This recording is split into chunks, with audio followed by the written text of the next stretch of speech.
আসসালামু আলাইকুম। ওয়ালাইকুম আসসালাম। আমরা মসজিদের উন্নয়নের জন্য কিছু টাকা কালেকশন করতে এসেছি। ভাই, আমি তো একজন দারোয়ান, আমি কি দান করব? স্যার ভিতরে আছে, আপনারা স্যারের সাথে কথা বলুন। আচ্ছা ঠিক আছে। স্যার, মসজিদের উন্নয়নের জন্য কিছু টাকা দান করেন।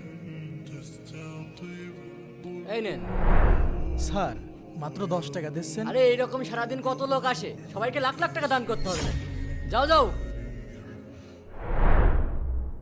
কি হলো ভাই? তোমাদের স্যার মাত্র 10 টাকা দান করেছে। ভাই, আমার তো তেমন টাকা পয়সা নেই, তবে আমার একটা জমি আছে, সেখানে আমি বাড়ি করতে চেয়েছিলাম। আমি ওই জমিটা মসজিদের জন্য দান করতে চাই, যাতে এই রমজানে সবাই নামাজ পড়তে পারে। ওই জমিটুকু মসজিদের জন্য দান করলে তুমি বাড়ি কোথায় করবে? ভাই, আমার বাড়ি বানানো তো কখন শুরু হয়ে গিয়েছে। মানে কি বলছো তুমি? আমি আল্লাহর মসজিদের জন্য জায়গা দান করেছি, আল্লাহ কি আমার জন্য জান্নাতে একটি ঘর দিবেন না?